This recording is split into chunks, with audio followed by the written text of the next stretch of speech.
Welcome to the second video of a series of videos explaining relationship marketing and consumer insights. This video is about the key concepts of relationship marketing, which are shown on the next slide.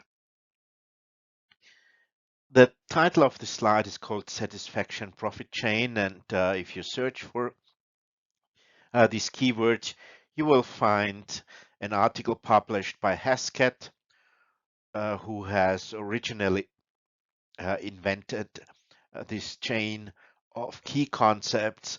I call it a general theory of relationship marketing because it mainly explains how relationship marketing and loyalty works. So let's start discussing the slide, and I would like to start on the right hand side. Yeah, so what companies get is usually called customer profit, but there are several ways to calculate the profit of an organization or a company. And in terms of relationship marketing, the preferred way is called customer equity, which is equal to the sum of individual customer profits. So if you take the entire customer base, and if you calculate the customer profitability of each of the customer, then you just need to sum up all these numbers and then you get to the customer equity.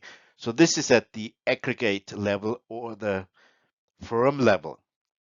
Yeah, what drives customer equity? Well, that's very simple. As a first step, we look at the individual level. Yeah, so the higher the individual customer profitability, the higher the customer equity. So there is a positive relationship associated between these two levels.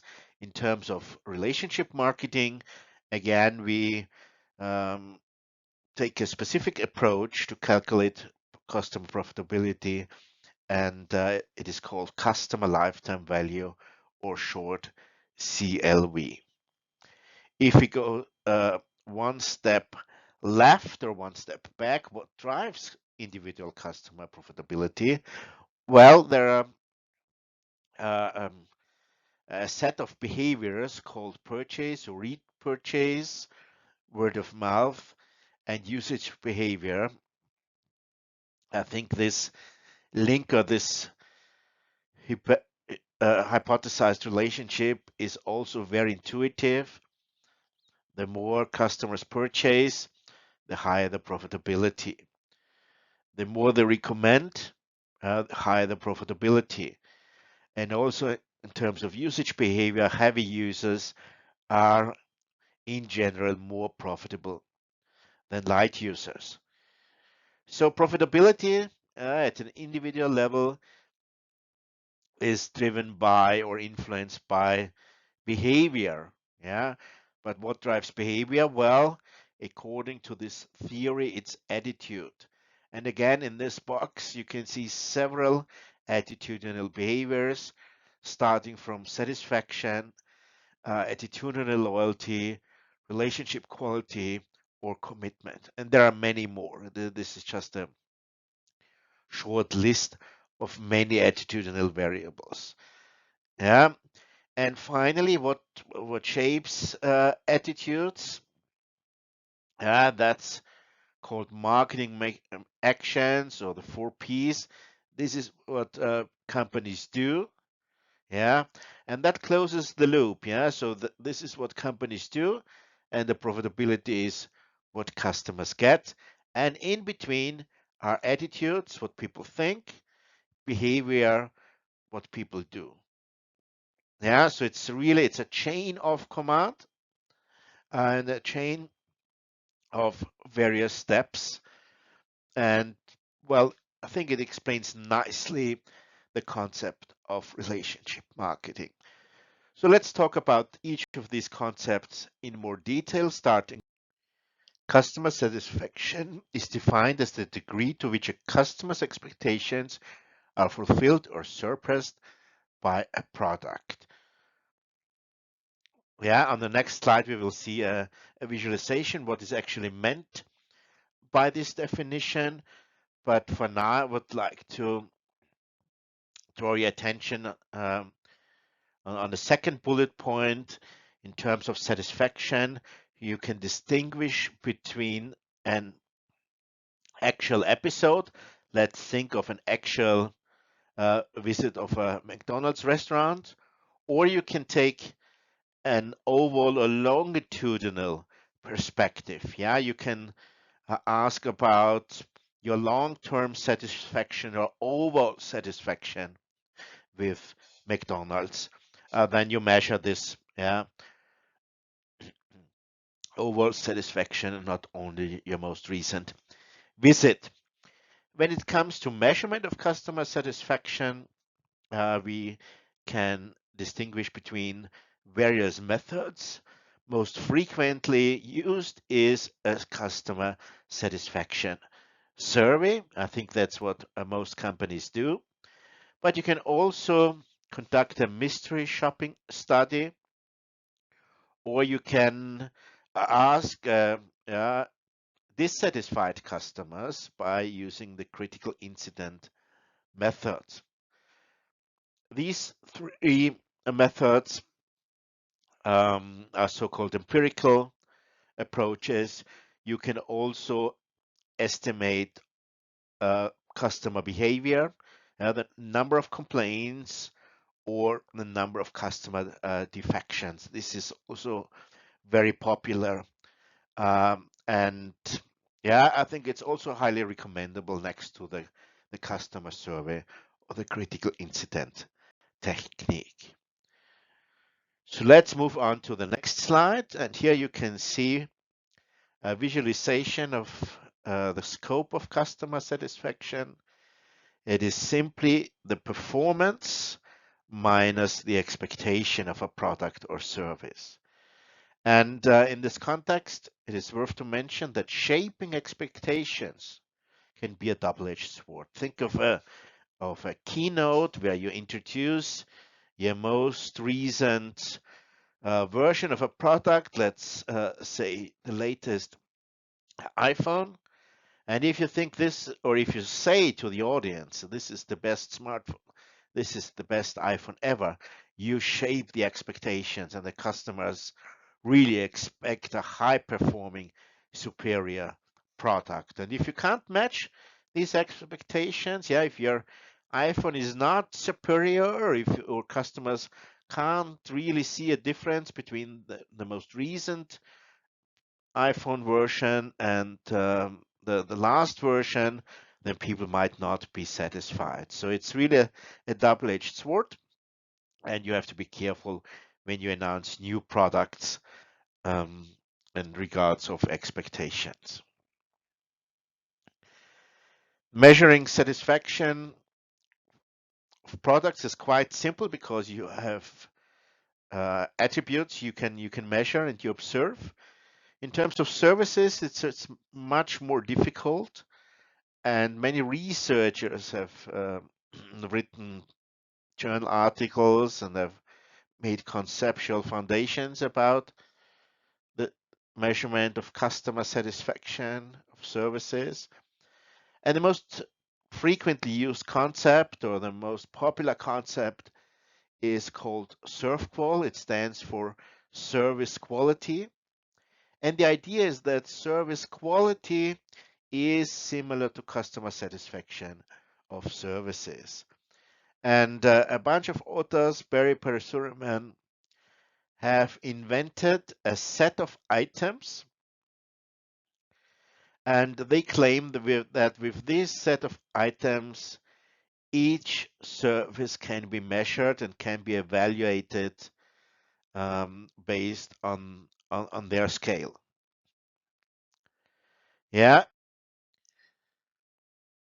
yeah, the concept of ServQual can be further divided into 5 dimensions.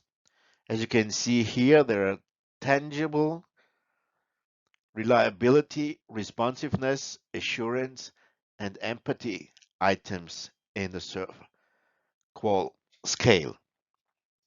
In total, there are 21 items you have to ask. And once the customers have completed the survey, you can calculate a score, an overall score. And again, the SERVQUAL concept or scale is based on the main definition of satisfaction. So what you have to do is you have to ask customers twice. The first survey is about expectations, and the second survey is about performances. And then you can take the difference and you get an overall SERVQUAL score.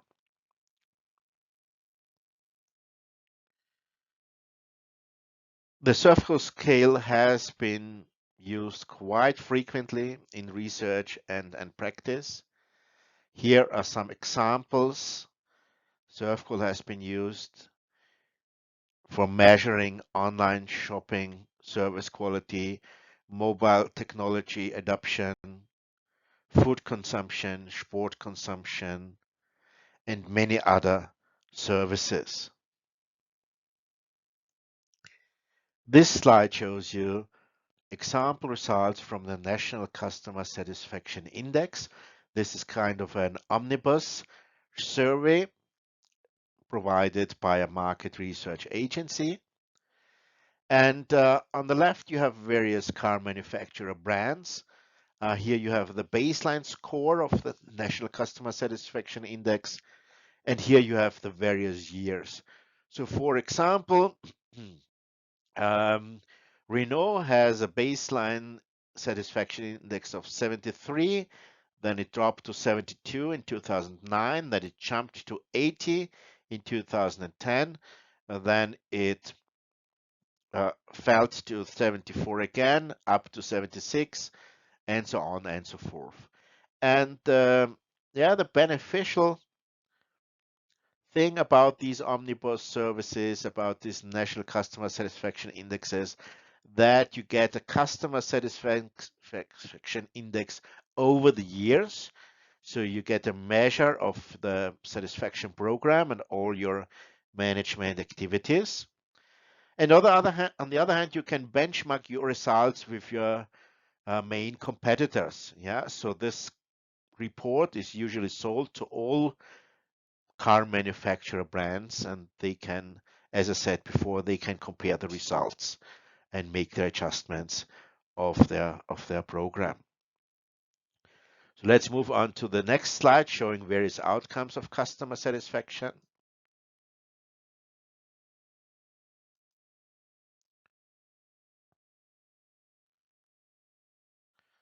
It's not working. Sorry.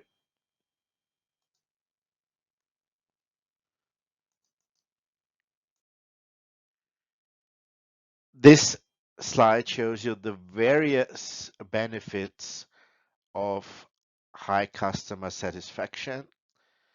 And there are almost no limits. I think customer satisfaction is the most researched concept of marketing and relationship marketing.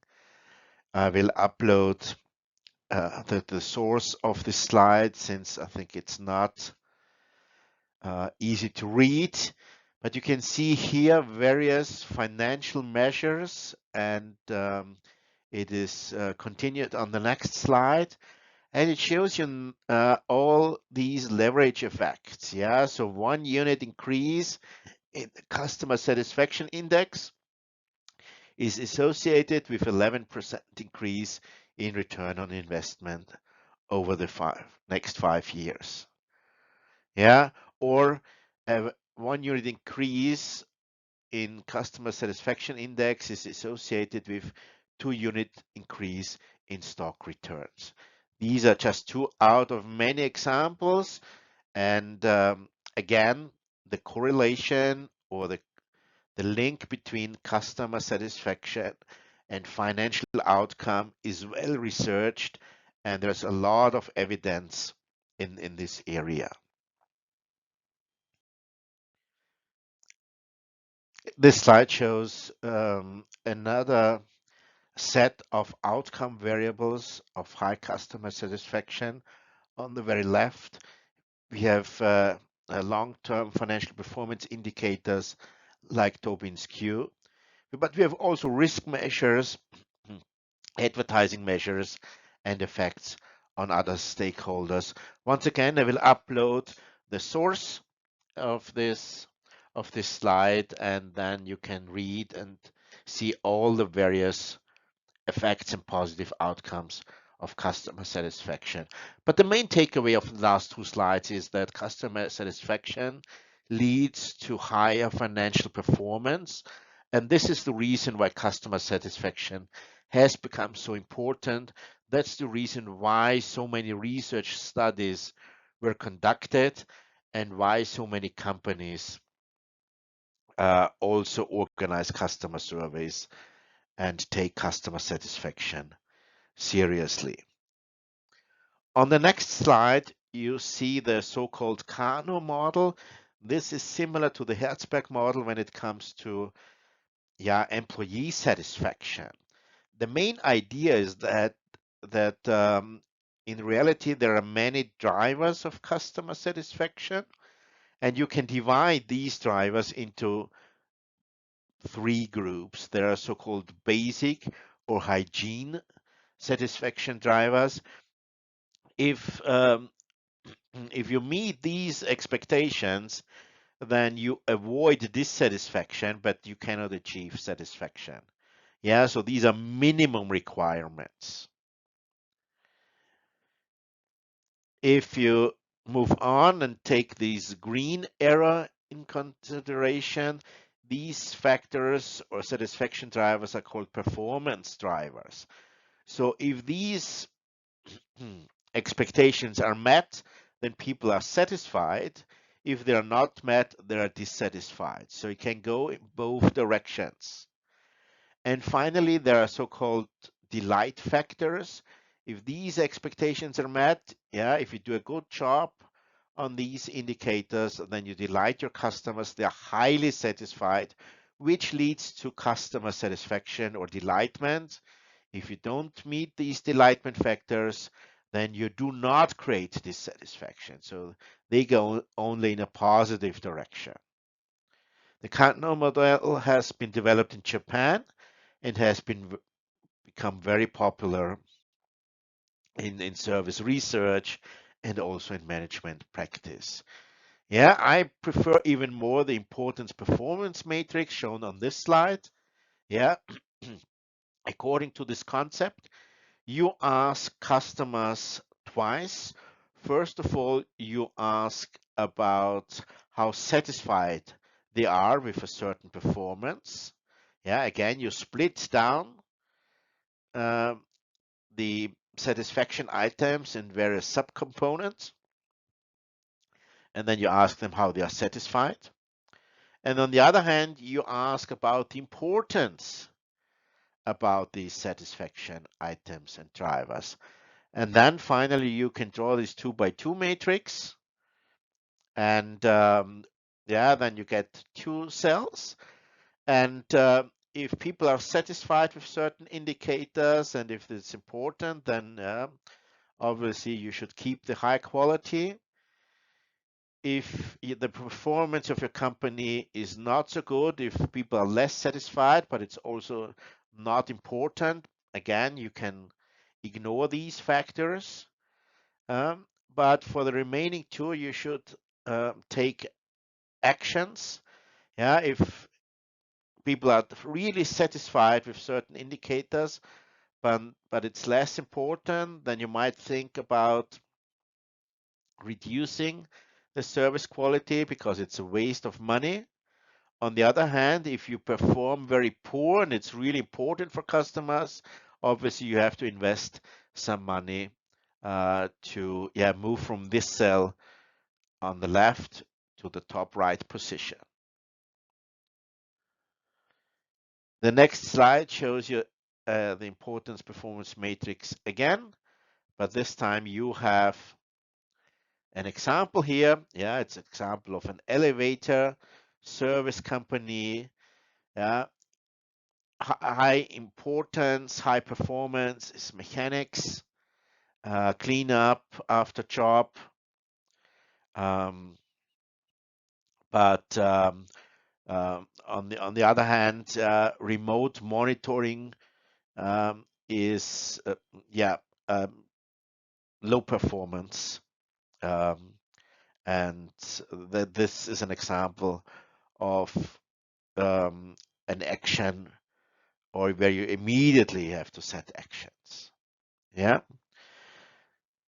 Again, I think the importance performance matrix is a nice tool for measuring satisfaction, but um, in contrast to the service quality performance, I think it's more applied, it's more detailed, it's more concrete, and that's why I recommend the IMPM matrix over the ServQual concept. Let's move on to customer loyalty. Customer loyalty can be subdivided into two types. The first one is attitudinal loyalty, what people think, yeah, do they like a certain brand, do they intend to buy again a certain brand, or behavioral loyalty. Obviously, these two types are connected. Attitudinal loyalty leads to behavioral loyalty, but the correlation coefficient is less than 1. There is no perfect correlation. There is a so-called attitude behavior gap. So if you want to measure loyalty, I would definitely go for behavioral loyalty rather than attitudinal loyalty. If you can measure both, it's fine. If you have to choose, then please opt for behavioral loyalty.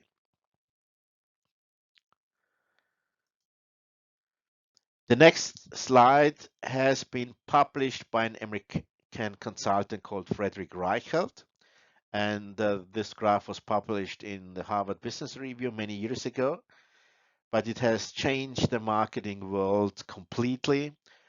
On this slide, you can see the increase of profitability if you can reduce the defections of the customers by 5%. Yeah, so if you lose 5% less of your customers, you can increase your profitability by 35% if you're in the software industry. And so on for all other service industries shown on this slide here. You can see here the highest leverage effect is for retail banking or branch deposits with 85%. Yeah, this is really, really huge. This is why customer churn or customer defection has become so important. And once again, customer defections is the opposite of customer loyalty. So these numbers are really, really impressive. And it shows you that customer retention is, more effective. It is cheaper than acquiring new customers. And the reason for that is shown on the next slide. It's called zero defection. It has been published in the same journal article, and it shows you the profitability of a typical customer relationship over the years. Yeah, in at the beginning of this customer relationship, obviously you make a loss because you have acquisition cost, and then over the years it becomes profitable. Yeah, it becomes profitable because you have a base profit, as you can see here, but you also can increase sales by upselling and cross-selling. Yeah, you can try to sell more of the same product, or you can try to sell more of other product categories. Next to that, yeah, you can uh, increase your profitability because of positive word of mouth. If your customers are satisfied or even delighted, then they recommend your product and your company or your brand, which attracts new customers, and your profitability is also increasing. These are referrals. You might learn how to manage your customers. That means that you can reduce cost, and you become more efficient in dealing all the the customer complaints, the customer orders, and managing these customers. Yeah, these are the main reasons, again, nicely visualized by Frederick Reichelt. And finally, if you take an grand mean and overall average, then research has shown that the customer relationship becomes profitable after 3 to 4 years. Yeah, if a customer terminates relationship before, then usually a company makes a loss. Yeah, so that's why it's important that customers stay at least 3 to 4 years. Again, it varies from industry to industry. This slide again was taken from the Frederick Reichelt article in Harvard Business Review, and yeah, it shows or it visualizes industry differences in returns on profitability. Attitudinal loyalty is usually measured with a set of items. Yeah, I have listed 4 items which are usually measured for measuring attitudinal loyalty, and 5, 6, or 7-point Likert scale is used for assessing this set of items. In terms of behavioral loyalty, yeah, frequency of shopping, monetary value, recency of shopping, length of relationship, or simply share of wallet is used. So let's move on to word of mouth, which has become a very important concept in recent years. Again, you have a formal definition here of word of mouth or positive recommendation. You might also want to call word of mouth customer experiences. And in this context, obviously, online word of mouth has become very popular. And just for, yeah, making things clear, you can distinguish between ratings as a quantitative summary, like stars or points, and you can also express your experience and your opinion in terms of online reviews, which are usually user-generated messages about a product or a service experience. And when it comes to research, there are multiple studies conducted, academic studies, scientific studies, and they primarily show a positive correlation between word of mouth recommendations and financial outcome measures such as profitability or sales.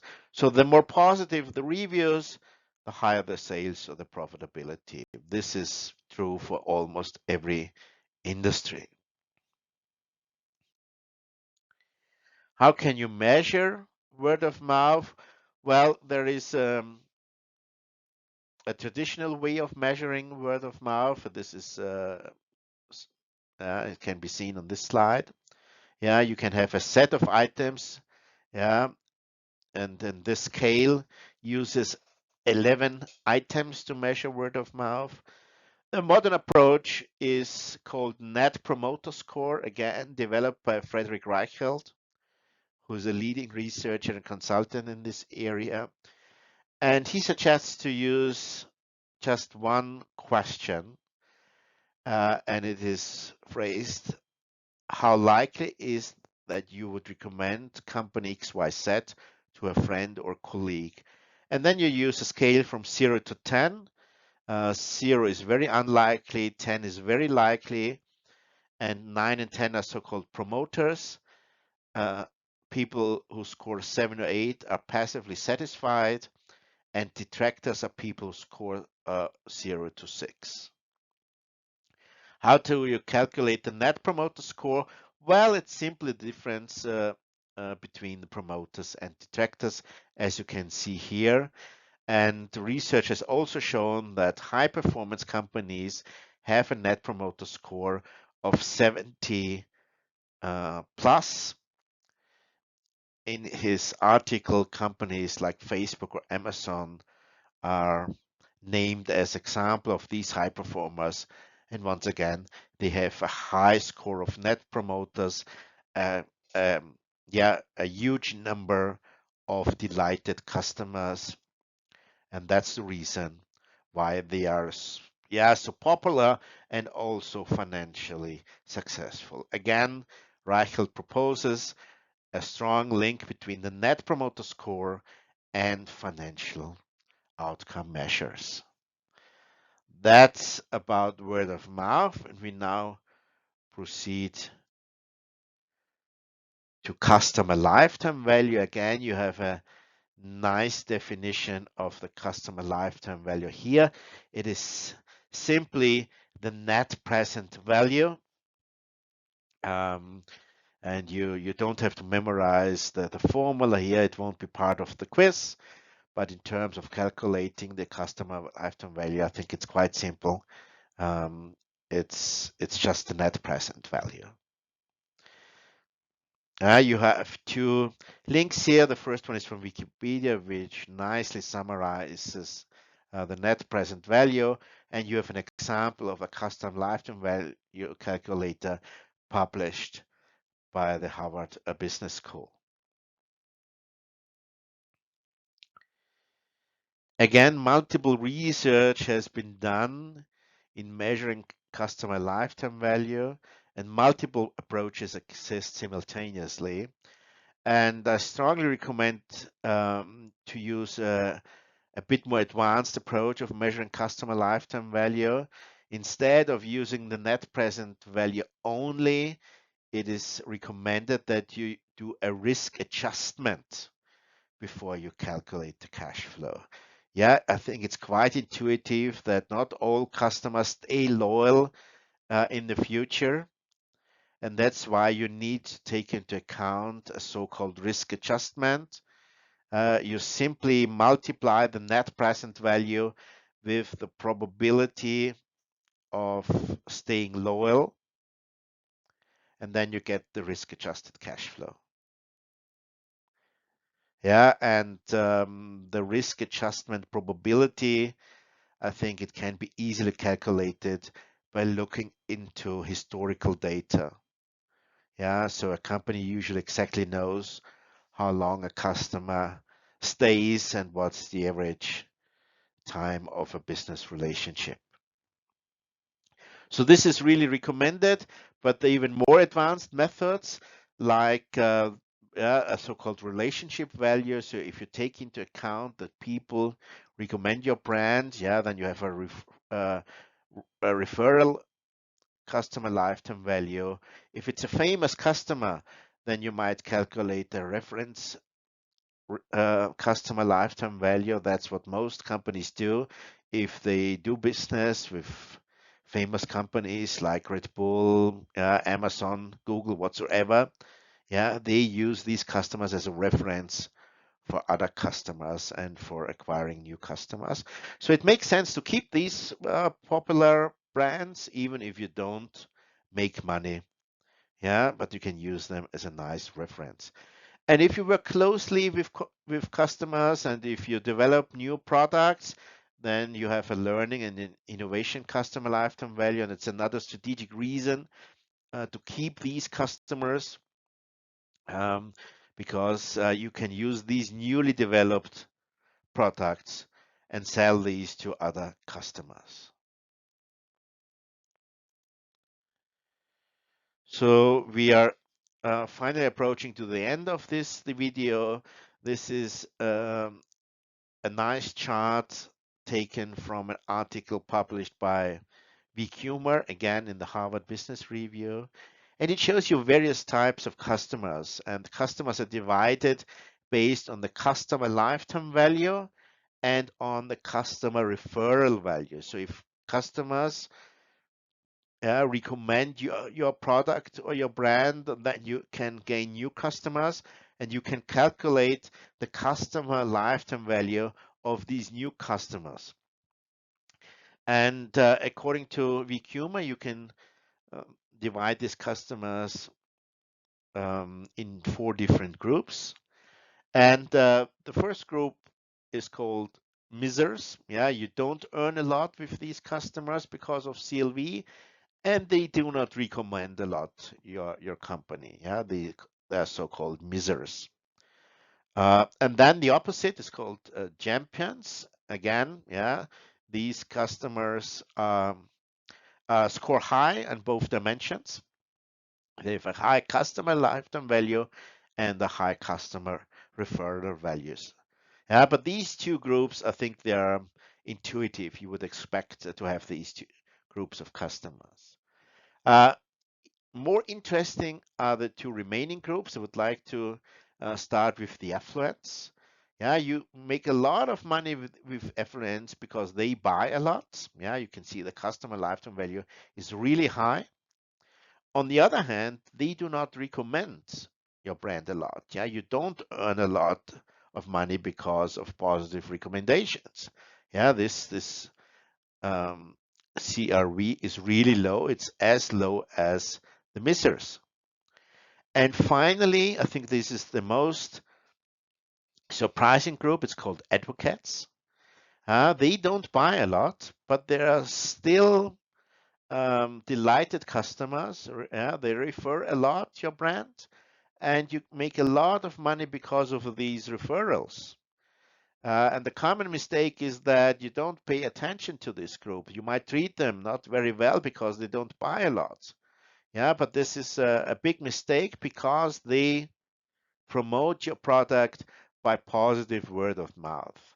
Yeah, and obviously you can set multiple marketing actions to move customers from one group to the other. So if you have customers who buy a lot, yeah, if you have affluence, can um, can easily be transferred to the champions group by offering a so-called affiliation program. Yeah, so that's probably the easiest step. But you have to think about all four groups and how you manage all these four groups in order to become you can try to get misers to advocates or advocates to champions. There are multiple ways to increase the profitability of your company. The next slide shows you an example from my own research. Yeah, a few years ago, I did a CLV study, and it shows you that this company has basically two groups of customers, the blue one and the pink one. And the data are from an American-based bank from Georgia, United States. And these two groups vary heavily in terms of profitability. So there is a relatively small group of customers, and they are responsible for a high share of overall profitability or customer equity. And the majority of customers, the pink ones, yeah, the bank still makes money with these customers, but the average profitability is much smaller compared to the customers in the blue group. And this phenomena is, I think you can find this phenomena quite often in management practice. You will be surprised about the allocation of profitability across customers. Usually, the Pareto rule works very well. That means that a small proportion of your customers, let's say 20%, accounts for 80% of profitability, and vice versa, that the majority of customers, 80%, they are only responsible for 20% of your overall profit. And yeah, you can see here an empirical results of the satisfaction profit chain. You might remember this slide. Yeah, it was one of the first slides I called it satisfaction profit chain, or a general theory of relationship marketing. I've measured customer profitability, and I've also measured behavioral loyalty with various items. And then I had attitudinal loyalty, customer satisfaction, and brand attachment. And research has shown that, yeah, share of wallet is a very good measure of behavioral loyalty. Yeah, share of wallet drives customer profitability a lot, and the same is cross-selling. So these two items, these two measurements of behavioral loyalty are of particular importance when you want to measure or simply increase customer profitability. That's basically it. Yeah, this is the end of my second video. On the last slide, you have some learning questions, but please bear in mind that the quiz questions will be single choice questions. So you get 4 options and you have to choose only one answer to get the maximum amount of points. Thanks for watching this video.